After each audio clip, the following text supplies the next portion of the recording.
Welcome to this edition of Head to Head. I'm your host, Cam McKinney, and this is episode number 251. And on this week's podcast, I'm talking about Jakobi Meyers signing with the Las Vegas Raiders and Juju Smith-Schuster signing with the New England Patriots. Heading into the offseason, one of New England's biggest free agents was wide receiver Jakobi Meyers, who despite being undrafted, became a quality receiver. In 4 seasons with the team, Meyers had 235 catches, and last season had a career-high 6 touchdown catches. Meyers is now a member of the Las Vegas Raiders, signing a 3-year, $33 million deal. Many speculated that that number would end up being a lot higher than it ended up being, and the Patriots' response was signing free agent receiver Juju Smith-Schuster to an identical deal. The 2018 Pro Bowler has 32 career touchdown catches, and there's a debate going on about who is the better player, and there's a good argument for both sides. Meyers produced last year with 6 touchdowns on what many called the worst offense in all of football. This was a team without a real offensive coordinator. This was a team without an elite quarterback by most people's measurements. And Juju Smith-Schuster was just okay playing with Patrick Mahomes. Nobody thought that Schuster was going to be the heir apparent to Tyreek Hill, but I thought he was going to play better than he did. I mean, he only ended up with 3 touchdowns in one of the best offenses in all of football. Yes, the team had Travis Kelce, but Juju Smith-Schuster was far from elite last season with the Kansas City Chiefs. He was just okay. You could also say they are similar players at this point in their career. Maybe it's not a huge upgrade or downgrade, depending on how you are feeling about it. My issue with the New England Patriots is they have this history of valuing free agents more than the players on their own roster they develop. For an example, Wes Welker comes to the team and routinely catches 100 passes a season. In 2013, he leaves the team for the Broncos for 2 years and $12 million. Not a lot of money. And within hours, the Patriots gave free agent Danny Amendola a 5-year, $28 million deal. And it worked out. They won Super Bowls, but that's mainly because of Tom Brady. But Danny Amendola was nowhere near as good as Wes Welker was as a member of the New England Patriots.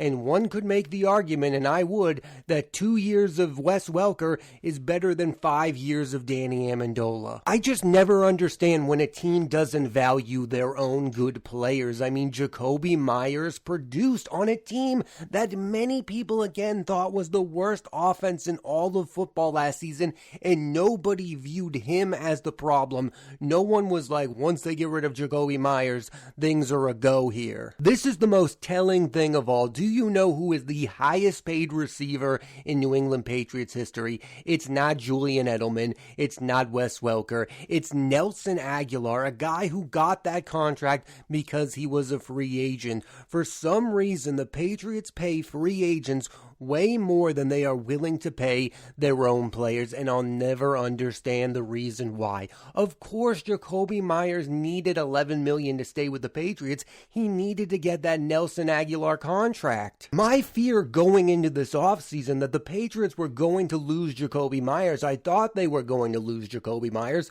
because I thought he was going to get number 1 receiver type money, but he didn't. This is what number 2 or free receivers make nowadays. And I think it's good to pay a guy like Jakobi Meyers that, because I think he is an ideal number 2, number 3 receiver. He was good as a number 1, but he isn't an ideal fit to be a number 1 receiver. I wanted the Patriots to go out and get a clear number 1 receiver and then to have Jakobi Meyers be that number 2 receiver. And part of that is because you want a receiver on your team who has a history of producing for your team. Now the Patriots are filled with a bunch of players who played their best football with other teams. They have Kendrick Bourne, who they benched last season. I still don't fully understand what's going on with Kendrick Bourne. What's going on with that situation? He was benched. Now he weirdly wants to remain a member of the New England Patriots. You have Devontae Parker, who played his best football with the Dolphins. Now you have Juju, who played his best football with the Pittsburgh Steelers. Nobody on this Patriots wide receiving corps has played their best football as a member of the New England Patriots. At least with Jakobi Meyers, you could bank him for 65 to 80 catches and know that he was going to be a reliable member of the New England Patriots. I feel like every wide receiver on this teams, their best years of football are behind them. In response to this move, I'm hearing a lot of, in 2018, Juju Smith-Schuster caught 111 catches. Yeah, that's nice for the Pittsburgh Steelers.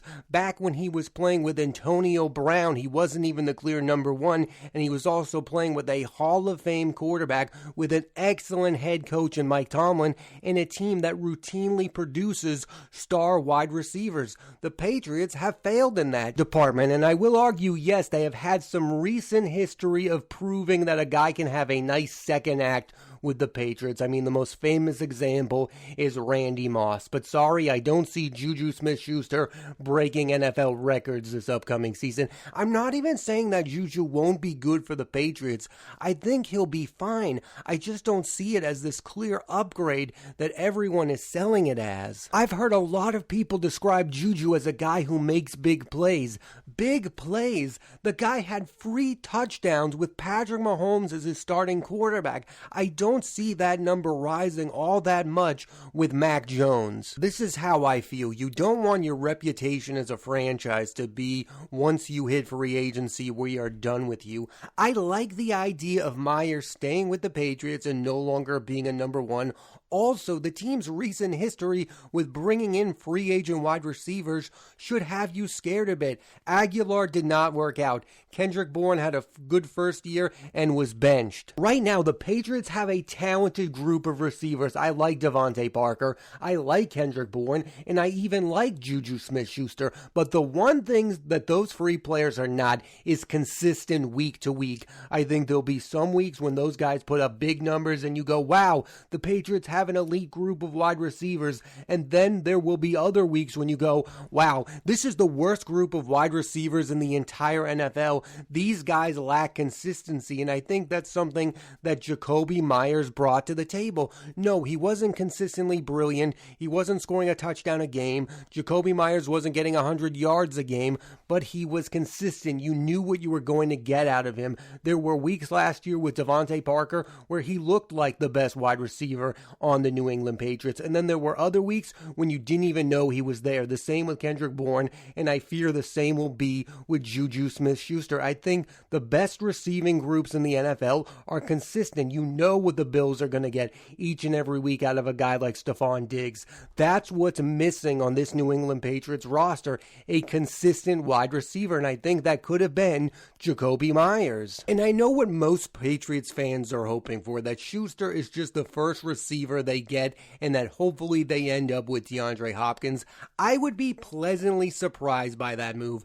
I don't see them giving up anything of value and giving Hopkins a big contract. The team should also be in on former Viking receiver Adam Thielen. That's the type of guy I would like to see on the New England Patriots. I mean, this group is just full of a bunch of guys who I don't think are super consistent week to week, and they don't have a lot of guys who are going to consistently get in the end zone. The Patriots need to get to a place when their passing game is just as lethal as their running game. They're still in a position, in my mind, where Ramondre Stevenson is their best offensive player, and that cannot be the case because teams that their best player are running backs do not win Super Bowls, and that's what the Patriots are right now. They need to bring in a player like a DeAndre Hopkins who immediately becomes the best player on your team. Juju Smith-Schuster is not the best member of the New England Patriots. Another thing that has me weary of the Schuster deal is the fact that the Kansas City Chiefs did not match this contract. They did not want Juju Smith-Schuster back. I mean, I'm hearing a lot of people say, oh, this is a clear indication that the Patriots did not want Jakobi Meyers. Nobody wants to bring that up with Juju Smith-Schuster. I mean, Patrick Mahomes, the best quarterback in all of football, did not want this guy back on that number. I mean, he didn't get a boatload of money. He wasn't a key component in the Chiefs winning the Super Bowl. They still have Travis Kelce. Nobody thinks the Kansas City Chiefs are worse right now because they lost Juju Smith-Schuster. Yet there's a whole lot of Patriots fans who think the Patriots are a lot better. That doesn't add up to me. The media that covers the Patriots and the fan base are acting like they are getting the Juju Smith-Schuster from Pittsburgh. He's not that guy anymore. They're acting like they're getting that guy who was on the clear path to being a number one receiver, to being a top 5 receiver in all of football. He's not that guy. His big bounce back was supposed to be with the Kansas City Chiefs. I thought maybe he'd have a huge season with the Chiefs. I thought maybe he'd have double-digit touchdowns and that he would resurrect his career. He had a fine season last year, 78 catches, 3 touchdowns. Those are good numbers, but those are not the numbers of somebody who you get on your team and you go, wow, we've changed the course. We've had a huge upgrade over a guy who had 6 touchdowns. The math just isn't working out. I don't think people are looking at this logically. They are thinking they are getting the Juju Smith-Schuster from Pittsburgh. As for Jakobi Meyers, I think he's landed in a very good situation with the Raiders. He's no longer a number 1 receiver. They have Devontae Adams. He's going to be playing with Jimmy Garoppolo, a consistent but not great quarterback. I mean, I do believe it's an upgrade over Mac Jones. I could see Jakobi Meyers putting up better numbers with the Raiders than what he put up with the Patriots. And I know the biggest knock on Meyers is that he doesn't get in the end zone enough, but the guy did have 6 touchdowns last season. Like, I think Jakobi Meyers is headed in the right direction, unlike Juju Smith-Schuster. That's why I believe Jakobi Meyers will be more productive in the next 3 seasons with the Raiders than Juju will be in the next 3 seasons with the New England Patriots. And listen, I hope I'm wrong. I'm a fan of the team. I hope Juju Smith-Schuster comes here and plays like the guy he was in Pittsburgh. I just don't see that happening, and I think people are getting overexcited about this move. Listen, the Patriots were not very good last year. I understand not thinking it's a big deal that they're losing players because they weren't very good in the first place, but Jakobi Meyers was far from the problem on the team last year, and I thought he was going to play a big part in the solution. I don't think he was the problem. The problem was the coaching. The problem was Patricia. The problem was Judge. Those coaches are no longer in those positions of power anymore. And someone has to say it. It's not that big a deal that you got Bill O'Brien to be your offensive coordinator. I think he's a very good offensive coordinator. I think the Patriots are capable of winning 10-plus games next season. But let's not act like you're saving the sport of football because you finally got an offensive coordinator. Every team in the sport has an offensive coordinator. It was criminal what this organization did last year with a lack of offensive coordinator. Now that you finally got one, don't act like every single thing on your team is fixed. The Patriots are still flawed in many, many ways. We don't know what Mac Jones is going to be like, and now you just took away one of his security blankets. And it is possible they went to him and say, hey, we're not going to re-sign Jakobi Meyers, but we'll let you keep Kendrick Bourne. I don't even like that. I think Kendrick Bourne should be off the team. Nothing against him. I think he's a good player. I thought he had the capability of being a number 1 receiver on the Patriots. He was too talkative towards the media. He was clearly not happy with the situation last year. You don't want a guy like that around. I don't understand why Kendrick Bourne is still on this team, but Jakobi Meyers isn't.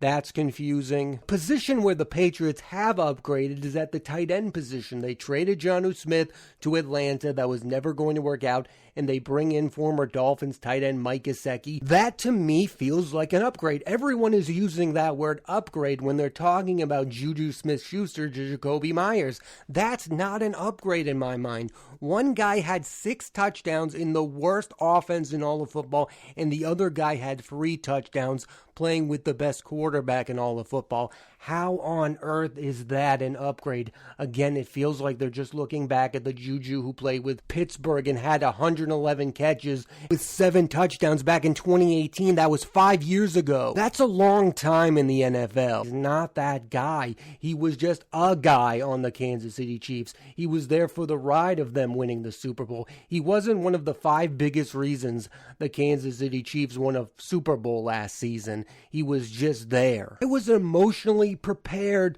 to lose Jakobi Meyers because I thought he was going to get a lot more money. I thought he was going to get $50 to $60 million over 4 to 5 years, but the number came down to $11 million, and the Patriots didn't want to match that number. I'm sure it came down to the guaranteed money. The Patriots are acting the same way they acted when they were in the dynasty run. We're not going to overpay for anyone, and I think that's the wrong way to go about things, because at some point, if you want to turn things around and become a playoff team again, you're going to have to make an uncomfortable financial decision. Like, if people think they're going to get DeAndre Hopkins, they're not, unless they're going to be willing to pay that guy a boatload of guaranteed money. That's why I wouldn't bank on that happening. I think this wide receiving core is basically what you're going to get. I think it's going to be a lot of Tyquan Thornton, Juju Smith-Schuster, Devontae Parker, and Kendrick Bourne, and I don't think that group is going to set the NFL on fire. Maybe they draft a receiver with their first-round draft pick. I don't see that happening. I mean, the team has had some bad history that I don't want to revisit with drafting first-round receivers. What people are doing in this situation is looking at the overall resumes of the two players. And yes, on paper, Juju Smith-Schuster has had a better overall career than Jakobi Meyers. I can't argue that, but I can argue this. Who I would rather have in the next 3 years, Juju Smith-Schuster or Jakobi Meyers? I would pick Jakobi Meyers in that situation. I believe he is in the ascending list of wide receivers in the NFL. I think you know what you're going to get over the next 3 seasons. He's going to be somewhere in that 65 to 80 catch zone. Maybe he's going to be in that 3 to 6 touchdowns a year zone. I don't think he's all of a sudden going to become a double-digit touchdown machine, but I know what I'm going to get out of Jakobi Meyers. With Juju Smith-Schuster, this is a gamble. You have no idea what this guy is going to be. Maybe he is going to be that guy from Pittsburgh, but you can't bank on that happening. Good to great football teams don't rely on a lot of ifs. If Juju becomes that guy from Pittsburgh, the Patriots could be one of the best teams in the AFC East. That's not a good way to do business if he's that guy from Pittsburgh. You need him to be that guy from Pittsburgh. At least with Jakobi Meyers, you know what he's going to be. Mac Jones can rely on that guy week in and week out, and I'm not that upset that they're letting go of Jakobi Meyers. I think he is somebody who has a ceiling, and maybe he's already reached that ceiling. I'm just upset over the fact that everyone thinks they've replaced him with a better player. I don't think that is the case. If this was DeAndre Hopkins, yes, you're right. They chose the elite receiver over a guy who you know what he is, and he's never going to be more than that. But with Juju Smith-Schuster, I just can't understand why everyone is calling this an upgrade. For example, if the Patriots had signed Adam Thielen, I would have called that an upgrade. I know Thielen is an older player, but I think of him as a lot better than Jakobi Meyers. If they ended up with Thielen and Hopkins, I would call it a major upgrade.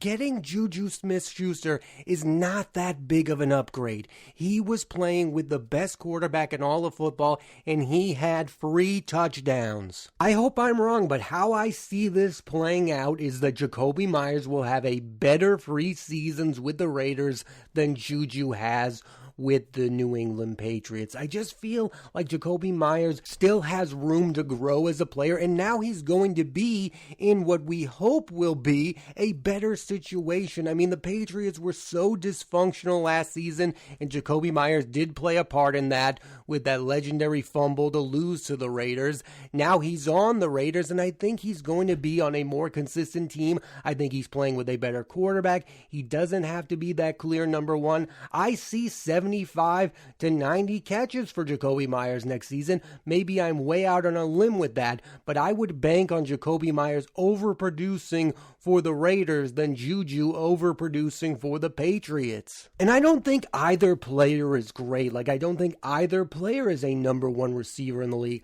I just feel like all the Patriots fans are building up Juju Smith-Schuster and tearing down Jakobi Meyers, who we've seen produce as a member of the New England Patriots. We saw Juju on the Chiefs. You didn't think that highly of Juju Smith-Schuster when he was playing in that Super Bowl, and now all of a sudden he's a member of the Patriots, and you think he's capable of being a number one receiver and outproducing Jakobi Meyers? I just don't like that basic fandom of just saying whoever is on my team is better than whoever isn't. I think on paper, Jakobi Meyers is going to be better in the next 3 seasons than Juju Smith-Schuster. Maybe I'm wrong, but it's how I feel, and I'm not going to just pick Juju because he's now on my team and Jakobi Meyers is on the Raiders. I don't think any less of Jakobi Meyers now that he's not on my team, and that's how I think things should be. I think 3 years, $33 million